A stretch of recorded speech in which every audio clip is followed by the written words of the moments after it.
What is this? Are you recording? You want me to take it out? Please. The recording, yes. Sorry. I didn't see that part.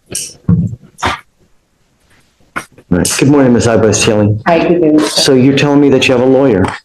Yeah, Who is your lawyer? Attorney Rehan. Who is it? Rehan? See if they filed it. Do you know if this person is going to show up today? Yeah, he's, Okay. We're just going to do probable cause now. You now are charged with unlawful restraint. You're facing up to a year in jail and or a $4,000 fine. We're going to do probable cause. You have the right to remain silent. Anything you say can or will be used against you. You have the right to have an attorney present during questions and interviews. If you cannot afford a lawyer will be appointed to represent you. We will do this now. And then after that, we will just have you wait right over there for your lawyer to come. Hopefully they will show up. Okay, I love it. Good morning. On August 5th, 2024, officers were dispatched to a hostage event at a townhouse in Harris County, Texas. The reporting, who is the project manager of the townhouse complex, called 911. The reporting indicated that the defendant was wearing an all-black religious garment and had a face mask. She had locked one of his employees, the complainant witness, inside a townhouse against his will. The reporting advised that the defendant was trying to evict a witness, or trying to get a witness to self-evict. She was trying to get the witness, who is her tenant in the townhouse, to self-evict by shutting down the power and water to the unit repeatedly. The complaining witness, who is the maintenance man for the townhouse complex, went to go check on the tenants to see if they were okay. The reportee indicated that the defendant locked the steel gate, which would not allow the complaining witness to leave.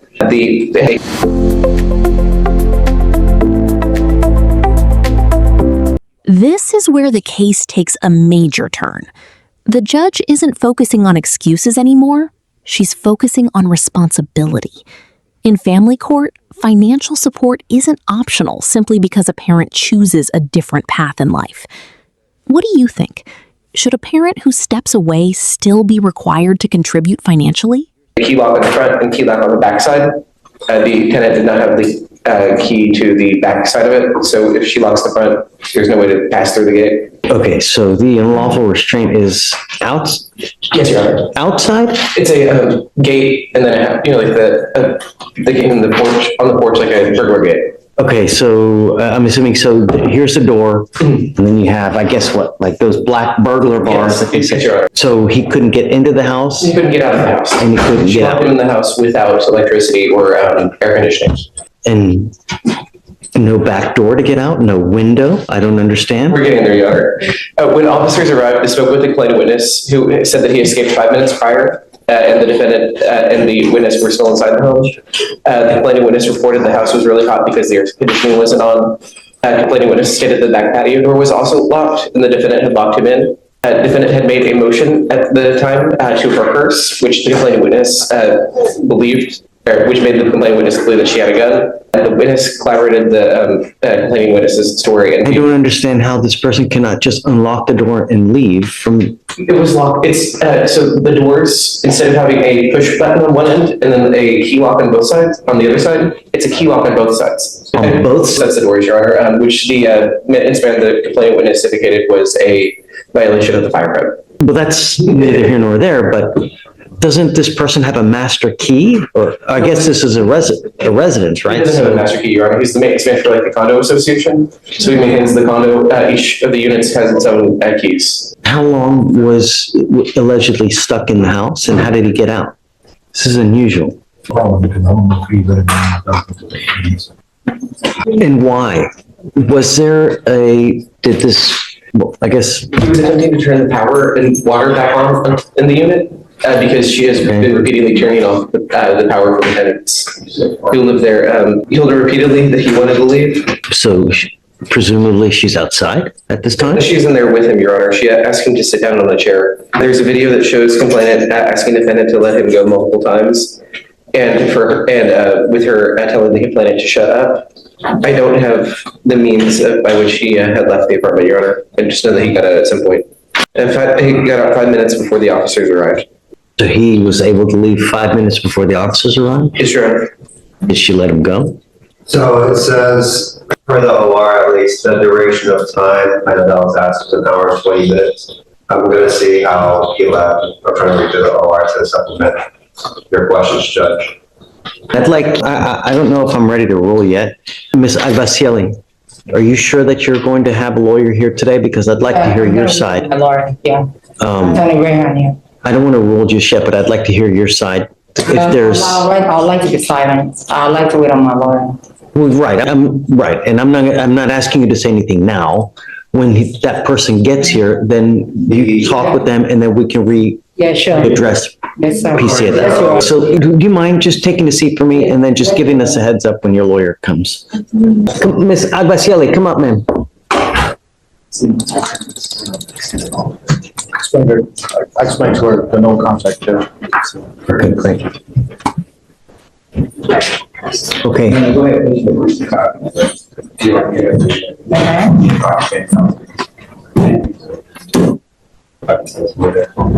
I am going to find that there's probable cause to go forward. If something develops in the future, I've told that you guys can come back and we can argue about probable cause. The only thing I'm going to ask you is please do not have contact with the complaining witness in this case and don't be in possession of any weapons. As long as you can abide by these and you do not pick up any new cases, you will be fine with us.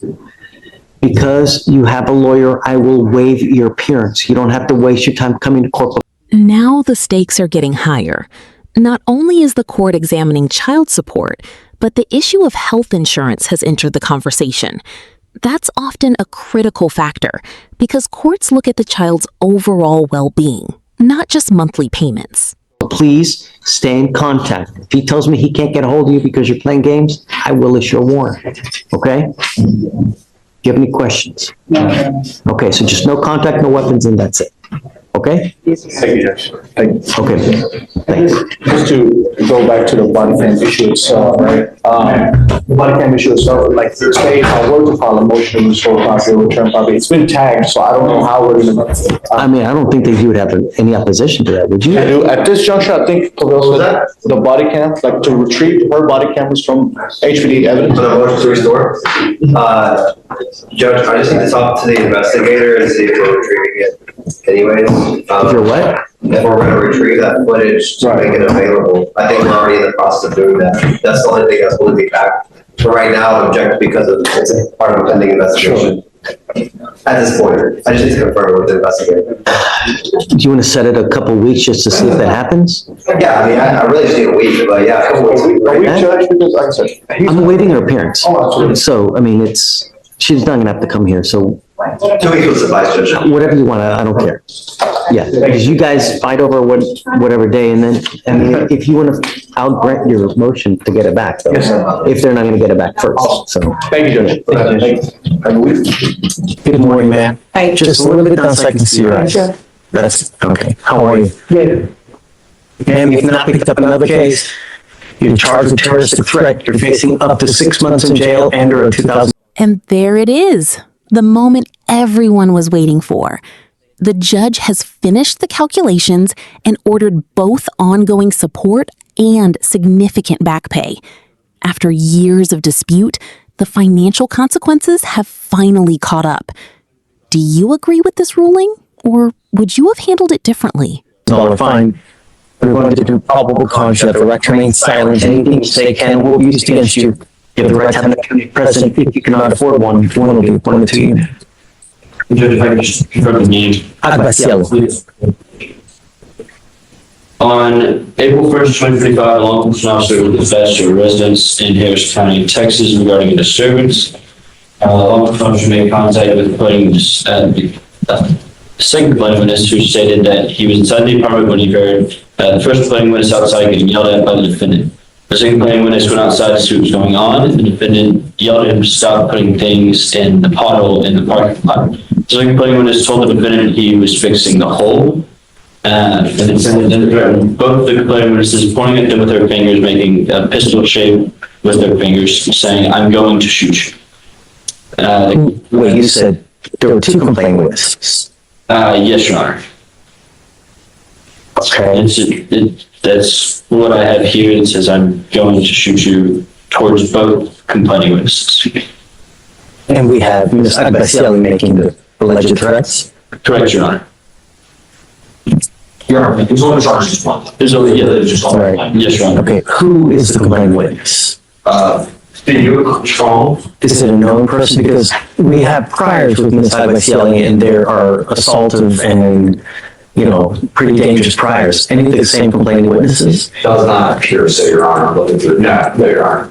It seems like it's just, from what we can see, it's kind of just. Was it a street worker? Was it someone working for the city, or It's someone that lives there, Your Honor. just out there fixing the potholes? That's correct, Your Honor. Okay. All right, Ms. Agbacieli, I'm going to find that there's sufficient probable cause to go forward with your case. I'm ordering you as a condition of your bond not to have any contact with the complaining witness in this case and not to be in possession of weapons. Do you understand, ma'am? Yes, Your Honor. Okay. Do you have the ability to hire a lawyer, ma'am? Yes, Your Honor. Okay, we can give you time, so what I'll have you do now is I'll have you sign a receipt of Victoria while you take a seat, while we draft the bond conditions, let you sign it, and after that, you'll be free to go. Yes, Your Honor. Please, ma'am, don't pick up any new cases, just don't have contact with these people. I don't want to have to put you in jail, you know? Your Honor, it was the same thing the last time, the last case. Just please be careful, you know? Yeah. Really. People make false allegations all the And time. I get it, there's always two sides to the story, that's why you have a lawyer, that's why we'll give you time, but the evidence will point to whose side is correct. Yeah, and I you know. don't have them. So, please. Thank you. Yes, ma'am.